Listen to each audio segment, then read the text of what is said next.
दोस्तों, सारी मुश्किलों को पार करते हुए, दुनिया के कई देशों को गलत साबित करते हुए हमारा चंद्रयान 3 चांद के दक्षिणी ध्रुव पर लैंड कर चुका है। और इसी के चलते पूरे देश में जश्न का माहौल है, क्योंकि भारत ये कारनामा करने वाला दुनिया का पहला देश बन चुका है।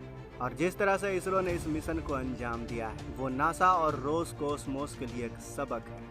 बल्कि रोसकोसमोस तो चंद्रयान 3 के लैंड करने से 3 दिन पहले ही अपने मिशन लूना 25 में फेल हो चुका है। ये अपने आप में बहुत बड़ी बात है दोस्तों।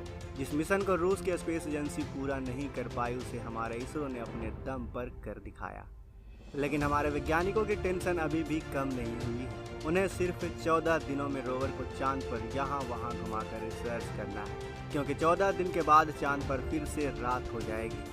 और जब रात होगी तो इसका बैटरी बैकअप कम होने से काम करना बंद कर देगा। इसलिए हमारे वैज्ञानिक अभी भी पूरी तरह से चौकन्ने हैं। यह मिशन अभी 14 दिन तक चलने वाला है। लेकिन इन 14 दिनों में क्या क्या होगा, इसरो चांद पर कौन कौन से रिसर्च करने वाला है, और कैसी रही चंद्रयान 3 के लैंडिंग के आखिरी पलों की कहानी, आज के इस वीडियो में हम जानेंगे इन्हीं सब बातों के बारे में।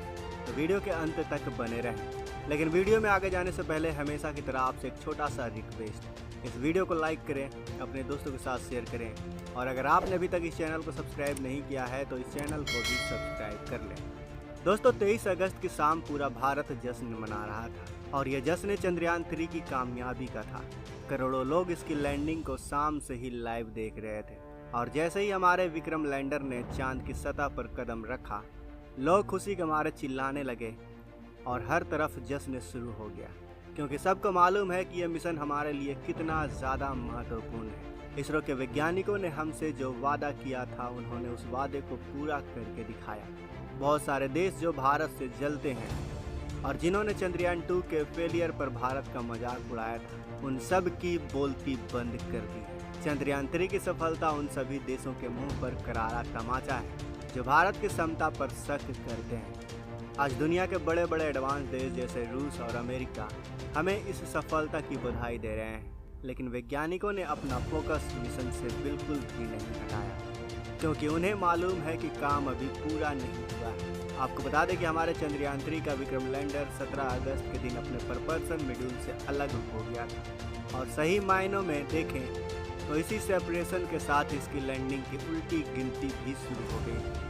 दरअसल इसके बाद विक्रम लैंडर को बहुत तेजी से चांद की सतह पर नीचे लाया गया, जिसके चलते 3 दिन के अंदर यानी 20 अगस्त को इसकी दूरी सिर्फ 25 किलोमीटर रह गई। यहाँ से विक्रम लैंडर को इसकी लैंडिंग साइट की तरफ लूनर ग्रेविटी की मदद से फ्री फॉल करवाया गया। इस दौरान ये हमें चांद की अलग अलग एंगल से ली गई तस्वीरें और फोटेज भी भेजता रहा, जिन्हें आप इस समय स्क्रीन पर देख रहे हैं। और यही वो पल था जब चंद्रयान 2 के ऑर्बिटर ने इसके साथ कनेक्शन बनाकर इसको वेलकम का मैसेज किया था। विक्रम लैंडर द्वारा कलेक्ट की गई तस्वीर चिंता बढ़ाने वाली थी। दरअसल इन तस्वीरों को देखकर यह एहसास हुआ कि वाकई में चांद के इस हिस्से में काफी सारे गड्ढे हैं, और ये हर जगह हद से ज्यादा उबड़ खाबड़ है। इसको देखकर एक पल के लिए हमारे वैज्ञानिक भी चिंता में पड़ गए थे। लैंडर विक्रम को इतने खराब जगह में लैंड कैसे करवाया जाए, लेकिन फिर वैज्ञानिकों ने खुद पर भरोसा रखा और प्लान के मुताबिक लैंडर को आगे बढ़ने दिया। और आखिरकार वो पल भी आ गया जब विक्रम लैंडर चांद की सतह पर उतरने के लिए बिल्कुल करीब था। लैंडिंग का समय शाम 6:04 रखा गया था, लेकिन इसकी लाइव स्ट्रीमिंग लगभग 45 मिनट पहले यानी शाम 5:20 पर ही शुरू कर दी गई थी। भारत ही नहीं बल्कि दुनिया भर के करोड़ों लोग इस ऐतिहासिक पल का हिस्सा बनने के लिए इसे लाइव देख रहे थे। जैसा इसरो के वैज्ञानिकों ने प्लान किया था, वैसे ही चंद्रयान 3 आगे बढ़ रहा था, लेकिन फिर भी हर एक बीतते पल के साथ लोगों की धड़कनें बढ़ती जा रही थी। दरअसल चंद्रयान लोगों के सामने लाइव आगे बढ़ रहा था, और लोगों के मन में सिर्फ एक ही बात चल रही थी कि अब कोई अनहोनी ना हो जाए।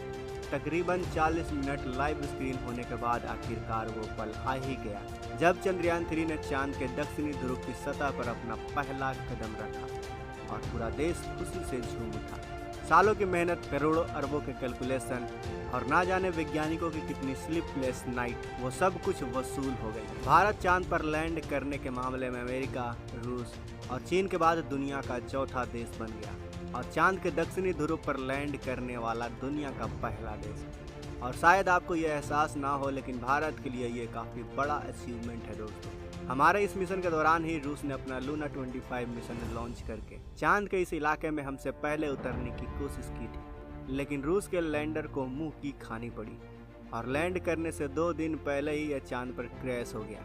अब चांद पर जितना भी रिसर्च का काम है वो हमारे इस रोवर की मदद से किया जा रहा है। प्रज्ञान चांद के अलग अलग हिस्से में जाकर उसकी सतह के सैंपल कलेक्ट कर रहा है और फिर उन पर अलग अलग टेस्ट किए जा रहे हैं। इसके अलावा इस मिशन में चांद के वायुमंडल, भूकंप और पानी की खोज भी की जा रही है। 14 दिन बाद प्रज्ञान और विक्रम में लगे उपकरण हमेशा हमेशा के लिए चांद की उस अंधेरी दुनिया में ही रह जाएंगे। अब देखना यह होगा कि हमारा चंद्रयान, हमारा जो रोवर प्रज्ञान है, वो चांद पर पानी की फोटो खींच पाता है या नहीं, वो चांद पर पानी ढूंढ पाता है या नहीं। वैसे दोस्तों, आपका हमारे प्रज्ञान रोवर पर क्या हमारा प्रज्ञान चांद पर पानी की तस्वीर लेने में सफल हो पाएगा?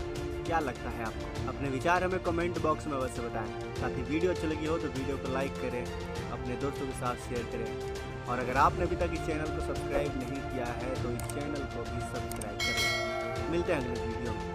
वीडियो के अंत तक बने रहने के लिए आपका दिल से धन्यवाद।